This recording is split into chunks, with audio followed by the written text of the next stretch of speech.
coaching Tuesday training tips. Swiss ball this week. This is a little bit too small for me, but it's easy to see on the camera. If you've got a Swiss ball at home before you do, make sure it's set the right height. They go in 55, 75 centimetre.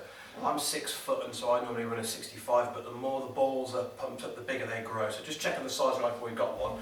You want it to have so it's relatively hard to press down. Too little air, it makes the movements awful. So often people have these deflated or underinflated, so make sure it's pressed. This is about right. You could probably have a bit more air, it depends on how heavy you are. So, like I always say, if you've got any injuries, sit these exercises out unless you're confident to do them. Check with your coach or your therapist or a physio, etc. before doing these. And if you're not sure, email me.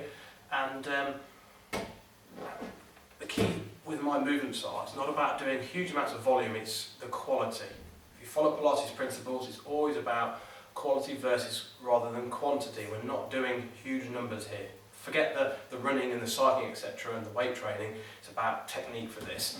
When you do these exercises, when you've got 5 or 10 minutes, ideally post cycling, post swimming, post running, etc., because it's when your body's warmed up as well. And obviously before you do these exercises, make sure you've done a really thorough warm-up before you do it, rather than jumping straight into it. So, we're going to sit first of all. I love this exercise because it kind of relaxes your mind and body, and it enables you to go into a full extension of the spine. And when you're cycling and desk bound, etc., we're very rounded. So, if you've got a mat, you want to come forward. Okay, you want to drop all the way back. So, if you're tight through the neck, support the head.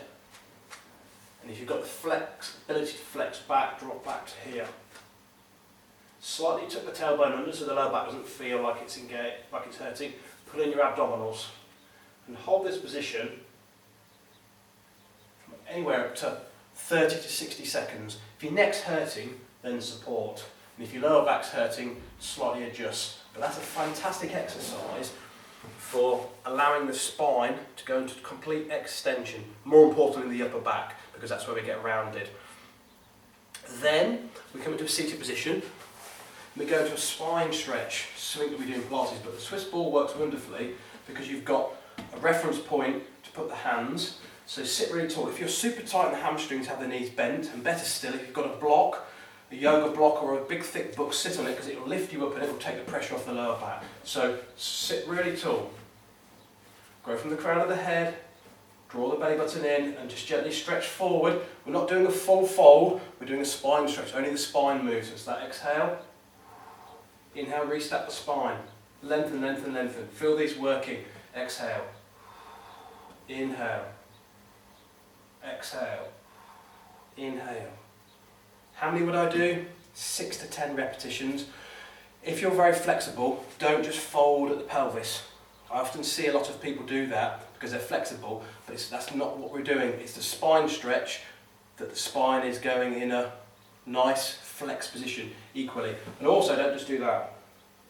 The neck doesn't need too much work, it's often the lower back that needs the extra work on it.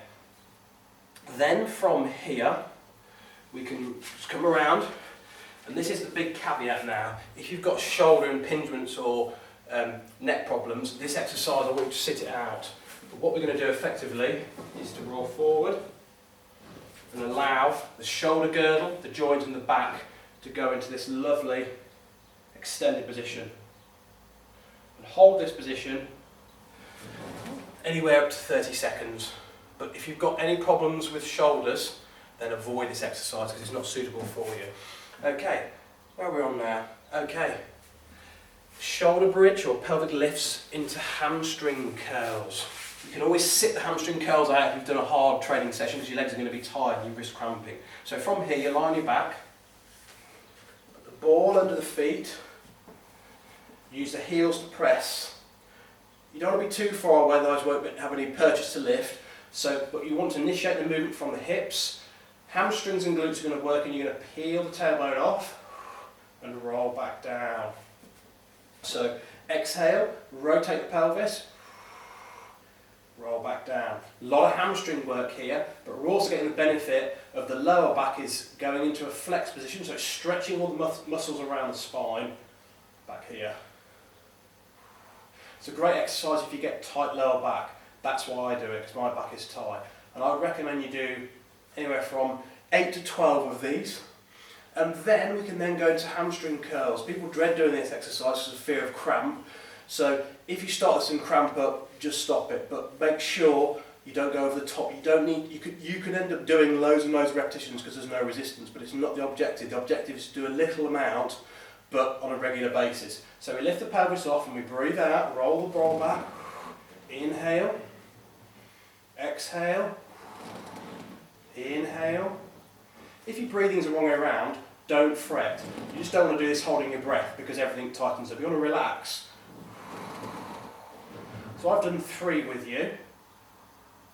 And I usually get my groups when we're teaching on a group basis or individual to do anywhere up to 15 repetitions, 1 or 2 sets. But often the second set, someone will stop at 8 or 9 because their hamstrings are becoming too worked, especially if you're not used to training the hamstrings. And hamstrings, as you know, they're really important for all the sport you do, the running, the cycling, etc., because they play a massive role in the movement pattern. And a good, strong hamstring will help with reducing injury and also performance. So there's a few exercises done today. Hope you like the video. Please subscribe on YouTube, and it's on Mr. Ben Coaching. Take care. See you next week. Bye-bye.